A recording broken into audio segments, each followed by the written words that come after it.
3월 19일 오늘의 골방 말씀입니다. 본문은 26장, 3월상 26장 1절에서 12절까지 말씀입니다. 먼저 기도하겠습니다. 사랑하는 주님 앞에 나와 저희가 기도할 때, 또 말씀을 들을 때 깨달아 알고, 또 주님을 그 심오하고 깊으신 사랑을 알게 하여 주시옵시고, 다 이해하지 못할지라도 마음에 저희가 힘써 주님을 따르게 하여 주시옵소서.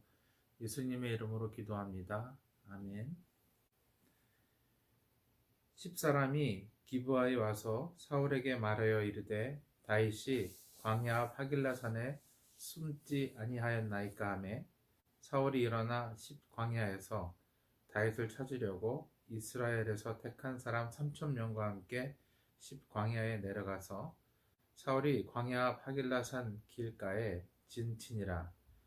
다윗이 광야에 있더니 사울이 자기를 따라 광야로 들어옴을 알고 이에 다윗이 정탐꾼을 보내어 사울이 과연 이른 줄 알고 다윗이 일어나 사울이 진친 곳에 이르러 사울과 내리 아들 군사령관 아브넬이 머무는 곳을 본즉 사울이 진영 가운데에 누웠고 백성은 그들 둘러 진쳤더라.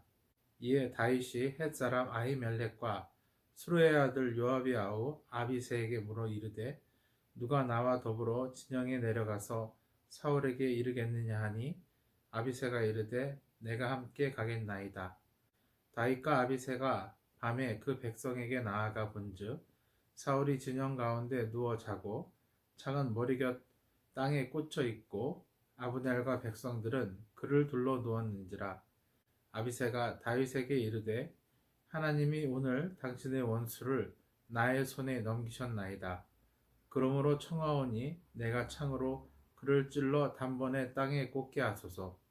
내가 그를 2번 찌를 것이 없으리이다 하니 다윗이 아비새에게 이르되 죽이지 말라. 누구든지 손을 들어 여호와의 기름 부음 받은 자를 치면 죄가 없겠느냐 하고 다윗이 또 이르되 여호와께서 살아계심을 두고 맹세하노니 여호와께서 그를 치시리니 혹은 죽은 날이 이르거나 또는 전장에 나가서 망하리라. 내가 손을 들어 여호와의 기름 부음 받은 자를 치는 것을 여호와께서 금하시나니 너는 그의 머리 곁에 있는 창과 물병만 가지고 가자 하고 다윗이 사울의 머리 곁에 창과 물병을 가지고 떠나가되 아무도 보거나 눈치채지 못하고 깨어있는 사람도 없었으니 이는 여호와께서 그들을 깊이 잠들게 하셨으므로 그들이 다 잠들어 있었기 때문이었더라. 아멘. 다윗의 세력이 점점 커져가는 것, 그것을 바라보는 사울의 마음은 불안했을 것입니다. 군대를 모아가고 사람들 앞에서 다윗이 점점 그 세력을 키워갈 때 장정만 600명이 넘는 무리들이 다윗을 따르고 있었기 때문이지요. 사울을 따르는 사람들도 이 부분은 분명한 부담이 되었을 것이고 이 사실을 사울에게 알립니다.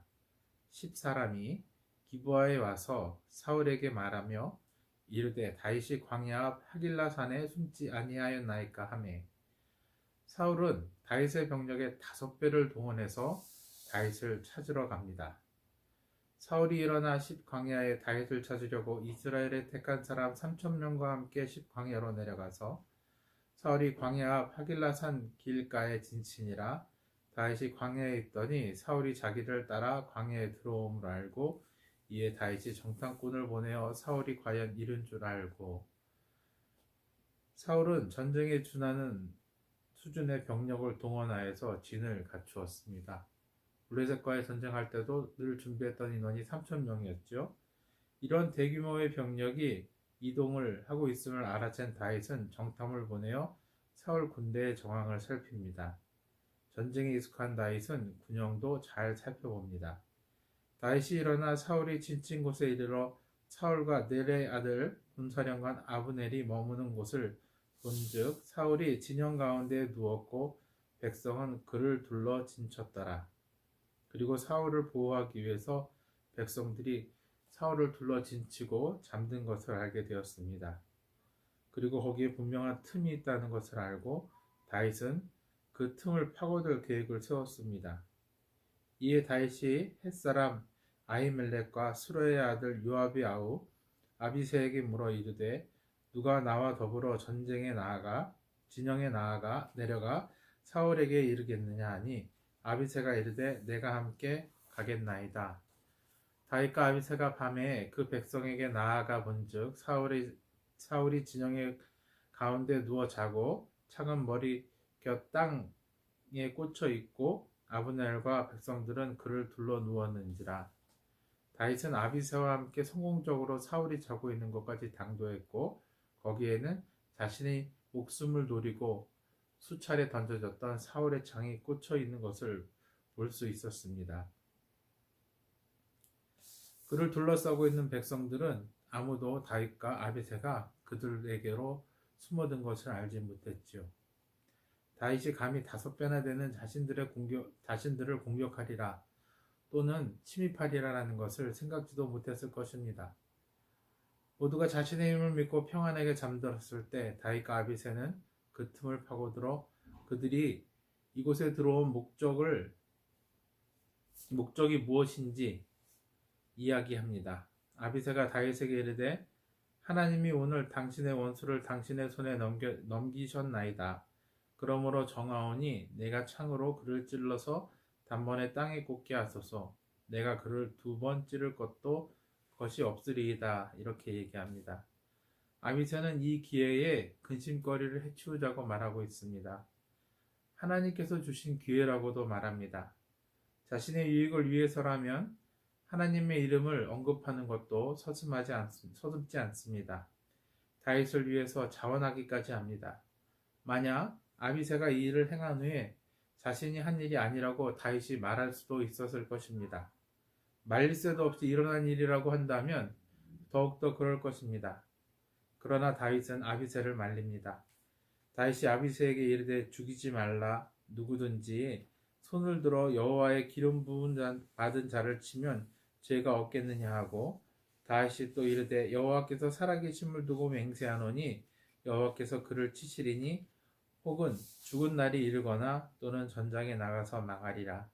내가 손을 들어 여호와의 기름 부음 받은 자를 치는 것을 여호와께서 금하시나니 너는 그의 머리 곁에 있는 창과 물병만 가지고 가자 하고 다윗이 사울의 머리 곁에서 창과 물병을 가지고 떠나가되 아무도 보거나 눈치채지 못하고 깨어있는 사람도 없었으니 이는 여호와께서 그들을 깊이 잠들게 하셨으므로 그들이 다 잠들어 있었기 때문이었더라. 사뭇 무모해 보이는 이 일은 사실 하나님의 개입이 없이는 불가능한 일이었습니다. 하나님께서는 다윗의 살인을 막으시고 다윗을 보호해 주셨습니다.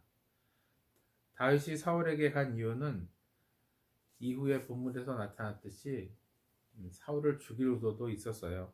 하지만 다윗은 하나님의 핑계로 범죄할 수 없다는 것을 이전에 깨달았고 지금도 그렇게 행하고 있습니다. 다윗은 나발의 가솔들을 다 죽이려고 했던 이전의 실수를 통해서 다시금 하나님의 뜻이 무엇인지 깨달았을 것입니다. 하나님은 이런 다윗을 보시고 그를 보호하여 무사히 다시 진영에서 돌아갈 수 있도록 하신 것이라고 성경은 이야기합니다. 우리는 그럴싸한 이유를 가지고 있기도 하고 이유를 만들어낼 수도 있습니다. 그렇지만 하나님께서 원하시는 것은 그럴만한 이유가 아니라 하나님이라는 분명한 이유를 가지고 행동하기를 원하십니다. 그러니 오늘도 우리는 하나님의 그 거룩한 뜻을 따라 하나님의 뜻을 쫓아 사는 주님의 성도가 되어야겠습니다. 기도하겠습니다. 사랑하는 하나님 아버지 앞에 나와 기도하고 간절히 소망하는 이들에게 주님의 은혜를 더하여 주시옵소서. 지금은 우리 주 예수 그리스도의 은혜와 하나님 아버지의 크신 사랑과 성령님의 교통하심이 주를 믿고 따르고 주님의 의지에 따라 순종하는 주님의 교회 성도 머리 위에 이제로부터 영원까지 함께 있을지어다. 아멘.